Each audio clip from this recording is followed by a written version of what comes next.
Rashad, what's up, fella? What's going on? You doing all right, big dog? I'm doing good. How about yourself? Good, man. Welcome to the PNP Army chatting in already, man. Yeah, they're coming in, man. I love it. I love it.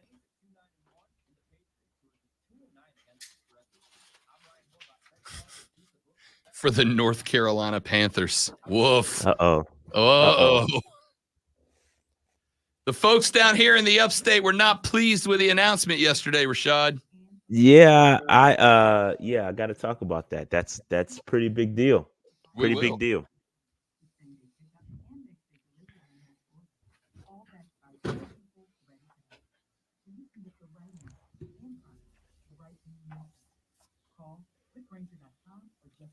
Yeah, they are I mean, we don't have to get too deep into it, but that's a big blow for Spartanburg, man. Big blow for Spartanburg. Big deal. Big deal.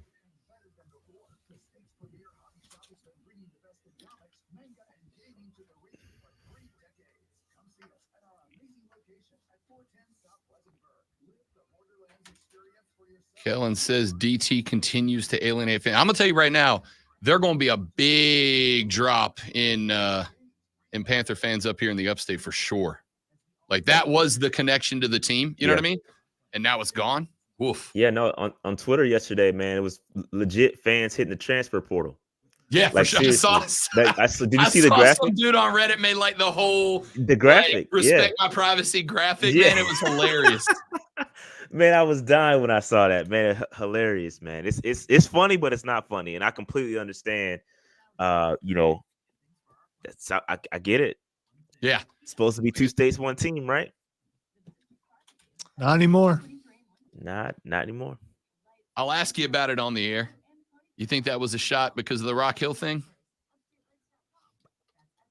Not entirely. I'll say my answer for the show, but yeah, I don't think it's entirely a shot at Rock Hill.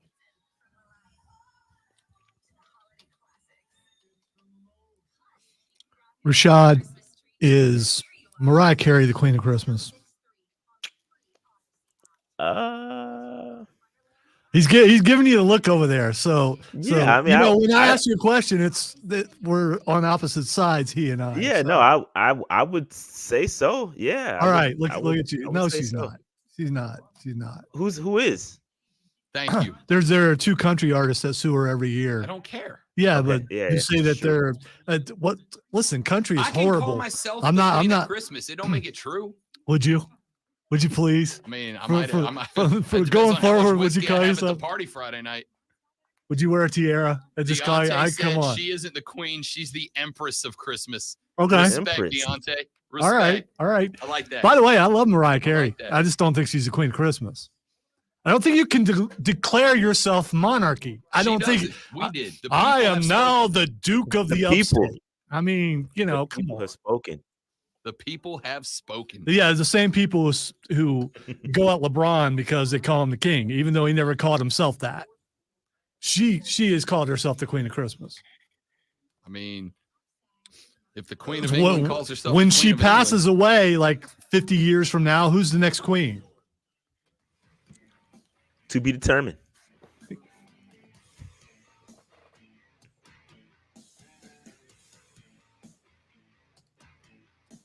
And away we go, ladies and gentlemen. The Rob Brown Show back on your radio. It is the Fan Upstate, 97.7 FM Greenville, 97.1 FM Spartanburg, and around the world on the Odyssey app, AUDACY, or stream the show live at thefanupstate.com. You can also join us on the live stream at facebook.com/thefanupstate, twitter.com/thefanupstate, the Rob Brown Show on Twitch, or the Fan Upstate on YouTube, all 4 hours, all 5 days a week, every single day of the week. Start your day off right with some audio Red Bull in the Rob Brown Show. Joining us on the live stream now, it is Thursday, and every Thursday we talk Carolina Panther football with Rashad Beard, the host of the Panther Nation podcast. You can find them on Twitter at Panther Nation PC, but make sure you are subscribed to their YouTube channel and have that bell notched, because they go live, and for the past week, the PNP has been unmissable, and they have not missed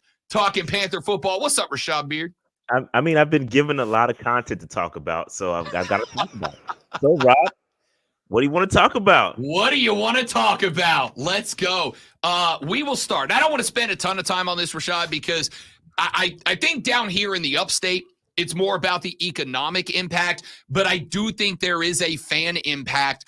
This area, Rashad, the upstate of South Carolina, it's a transplant area. It's about 50% people who are born here, natives. It's about 50% people who have moved here from other parts of the country. So it's always been kind of a tenuous relationship with the Panthers because you got fans of everybody that live here.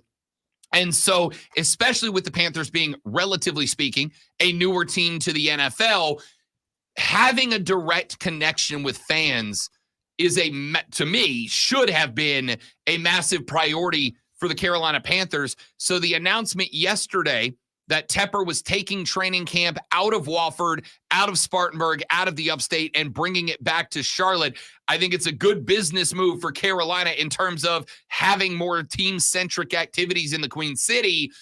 But, man, he is going to cost himself a lot of fans here in the upstate of South Carolina. Yeah, a lot of fans hitting the transfer portal, and it's unfortunate. I do think it's a big, major shot to Spartanburg.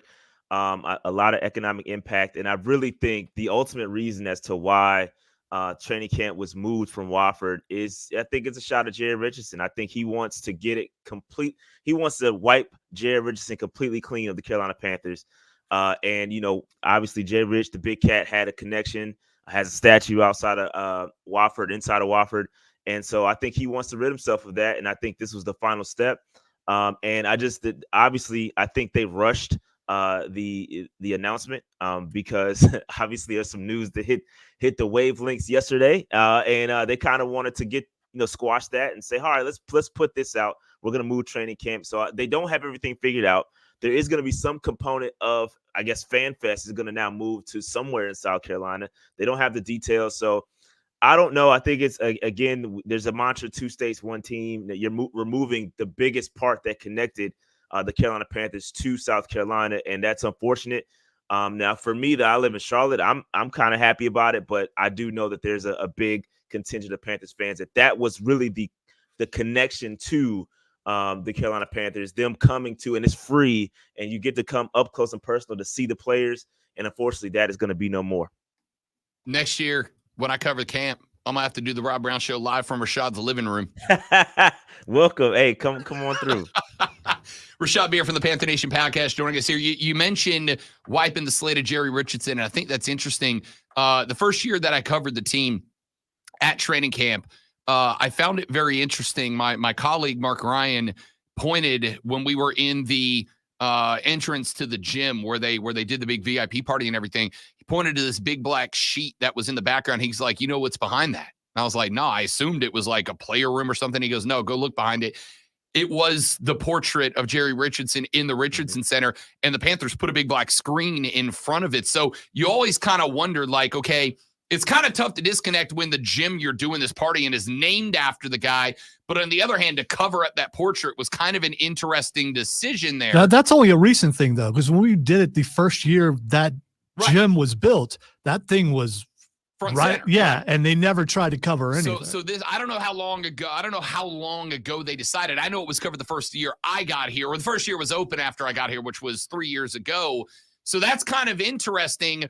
And not just because they did it, Rashad, but because they're doing it at a point in time where David Tepper is under more fire than he's ever been under before, to the point that there are a lot of Panthers fans. I am not one of them, to be clear, but a lot of Panthers fans going, you know what? I'm kind of over Jerry Richardson and what the guy did because at least the team was good. I don't like that mentality or that attitude, but what a weird time for Tepper to make this move when he's being criticized more than he's ever been criticized before. Yeah, I don't know, man. It's very interesting. Again, I think a lot of it had to do with the article coming out yesterday from The Athletic, and there was a lot of Tepper, a lot of negative Tepper stuff in that article, and I think they wanted to squash it. That's my biggest. That's what I can go off of, and I don't know. Again, I don't know what they're doing. But obviously, this is going to be a business move. Again, Tepper, one thing we do know, And the one takeaway we did get from his press conference was that, the business is doing well. So this is a business move. And I firmly believe that, again, they're probably going to charge. I don't know this to be true, but they're probably going to charge for training camp. They're building some new facility out here. They're tearing down the dome. And let's not forget, when David Tepper bought the team, the first thing he did was tear down the Big Cats statue out there at Carolina at Bank of America Stadium. So again, this is just ridding Jared Richardson from the Carolina Panthers. So that's what I think it's about, man. I really believe that's what it's about. So let's talk about that article that came out. The Athletic, Joe Person, Diana Rossini put out an article yesterday in which they kind of described the behind-the-scenes atmosphere around the team. I heard somebody call it a Hunger Games mentality, right? Like you had cliques, you had teams, you had coaches tattling about each other to the administration. You had Scott Fitterer kind of selectively feeding information that he was getting back up to Dave Tepper. And it painted an absolute picture of dysfunction within the program, to the point that, Rashad, I've said for a while, like, there's elements we need to move on from. There's elements I like. I like Ezra Evero. Thomas Brown, I'd like to see what it's like if he actually got full control, because in that article was a picture of Brown was bringing over a McVay offense, Frank Wright bringing his more traditional mindset, and those things just didn't mesh. But I'm kind of at the point now where I'm like, dude, you may just have to burn the whole thing to the ground and start entirely over, because this article painted a real bleak picture. Yeah, it's not pretty. You know what's the most ironic thing about this is that it all translates to the field, right? Everything that was said in that article, it definitely translates to what we see on Sunday. There was so much in that article to unpack, but the unfortunate thing is this, man. Unfortunately, we drafted Bryce and put him in this scenario, and we've got to dig out of it. And I don't know how we do it. I think, like you said, you just got to basically reset the entire franchise and start from complete scratch from GM down. But this does give me a really quick indication as to why Scott Fitterer is kind of still around, right? Everybody wonders why he's still here. Take a read of that article. Take a quick gander through it, and you'll probably see why he's still around. And so I don't know what's going on. This is a complete mess. It's not good. But a lot of this stuff is not surprising. That's the crazy part about it. A lot of stuff that we read in the article is not surprising. You got guys, trying to preserve themselves and go to Tepper, go to the teacher and tell. It's just crazy. Like, this is how our franchise is being mishandled and destroyed. And again, it translates to the field. And it's so unfortunate, man. It's so unfortunate. It is. And, we talked a little bit. Alonzo and I have been butting heads. You've been in on the conversation a number of times. I've said I still think, even 12 games into the first season, it's too early to decide if Bryce is a bust or not. It's too early to decide he's not. It's also too early to decide that he is. With all of that being said, what I can say is I don't think anybody as a rook could flourish in this situation. I've said a number of times, I think if you bring CJ Stroud down and you flip them right now, you maybe have 2, maybe 3 more wins tops, because this is more about the dysfunction behind the scenes than it is about the ability to progress and develop this football program. And listen, Rossini in person, to me, 2 folks that are pretty respected in this game, they're not going to put out that article if they can't defend it. So I'm willing to, if even 60% of what is said in this article is true, Rashad, I don't think it can be fixed. Yeah, I 1000% agree. Where there's smoke, there's fire. And man, it's tough. It is really tough, man. And listen, to your point about another quarterback being here, that may be true. I think there's a lot of things that Bryce has to take responsibility for, and I think there's a lot of things that the organization has to. It's a combination of everything, right? And so, when you talk about trying to get the man's footwork, coached up in week 12, we've got problems. We've got serious problems. When you talk about, hey, we want to make sure that he, is learning the playbook as a priority and making sure he can call plays out of the huddle over prioritizing his footwork. We've got serious problems. So, it's just it's a real problem. And I believe a lot of the stuff in it. Listen, I'm not a guy that just, is going to receive what I'm reading. I have to like dig into it. A lot of it makes sense, and a lot of it is translating to what we see on the field. And so, where there's smoke, there's fire, and I really believe it. It goes back even to Tepper trying to tell Ron Rivera how to run his defense, a man that was on the 85 Bears, for goodness sakes. I mean, it's there where there's smoke, there's fire, and it's really bad. And this is why we want to do our reverse boycott on the versus the Bucks on week 18 to show Tepper, man, this is not right. You got to take a step back, let the football people make the football decisions, because everything you're in, everything you touch from the football side is turning to you know what. Rashad Beard from the Panther Nation podcast here on the Rob Brown Show and the Fan Upstate. I wanted to bring this up while we're on the conversation about Tepper. It is not just David, it's Nicole too. And I found it interesting yesterday that at a moment in time where the biggest complaint from Panther fans, and I know this because Rashad Beard said it, and if Shad does it, it's true. This ownership group is hands-on and not in a good way, right? Like it's you're meddling. You've gone beyond an owner who's invested in the product and is there getting updates and all that, to the guy who feels like he needs to be pulling the strings. And at a moment where that criticism it's at an all-time high, Nicole Tepper decides this is the right time to go down on the practice field and be interacting with coaches and players while practicing has happened. Dude, that's why this narrative is that narrative. That's why this narrative is going around. When you can't even get the optics right, forget actually running the team. When you can't get the optics right, and the minute Carolina Panther fans are hitting an all-time crescendo with their complaints, you immediately go do the thing that they are complaining about, and that publicly. That tells me, Rashad, that either they hear it and they don't care, or they're so disconnected from the fan base that they don't know that that's the gripe and they just keep doing it. Either way, not a great look. Yeah, I mean, somebody's got to be telling this man that this is not the move, right? Because you can just over the past couple of weeks, we've got countless situations of where what you're saying is absolutely correct. Either they recognize it and they don't care, or they just have a complete lack of situational awareness. Go back to his press conference of him talking about bringing Beyonce to Charlotte over our 1-11 football team, which is what the press conference is supposed to be about. And then you go even as far as yesterday, releasing that news about moving training camp from Wofford, right? It's a complete lack of awareness of what you're going to do to this fan base. I think if you just had somebody smart like me on your team to say, hey, if we're going to release this kind of information, let's at least have the olive branch prepared and ready to give to South Carolina, just to say, all right, we're going to move training camp, but we're going to do X, Y, Z. You're going to get this instead. And it just to release that without having the full plan it's just not. It's a complete lack of situational awareness. And then, like you said, going to training or going to practices and just being out there and just knowing that the fan base has this narrative about you. It's just a complete lack of situational awareness. And either, like you said, they don't care, or it's just they got to get better people around them.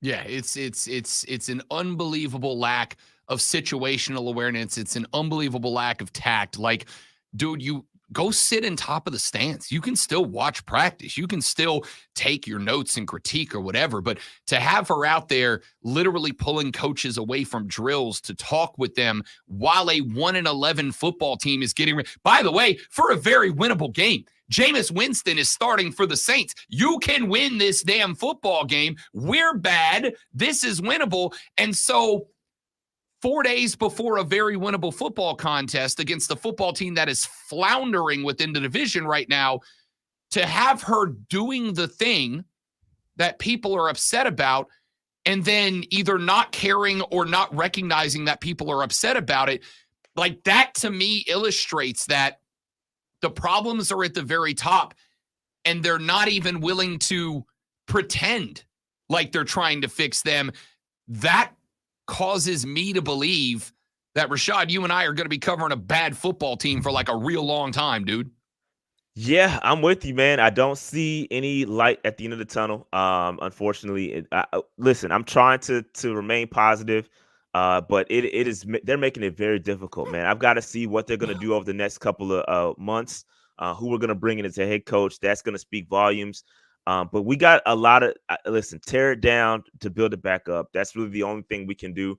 And listen, you talk about it. We came into the season saying, hey, this division is a mess, and we're on the right track because we have a Bryce Young, we have a young rookie quarterback, and look at us now. It's like the complete opposite in that, hey, we've got Bryce Young, but there's nothing around him, and we've essentially got to start over. And so now instead of saying we're a year away or a year or two away, we're saying that, hey, we might use Bryce's whole rookie contract to kind of get this thing right, and it defeats the entire purpose of having a rookie on a rookie contract, a quarterback on a rookie contract. So it's a mess. And like you said, we're going to be covering a bad team. But unfortunately, I'm here. I'm not going anywhere. I'm a Panthers fan for life.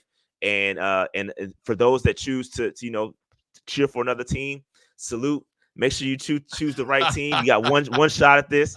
Choose your next team wisely. And I don't blame you one bit for protecting your mental health and choosing another team. So It is what it is. The Fansfer portal is wide open right now around Charlotte. All right, real quick, Rashad, about a minute.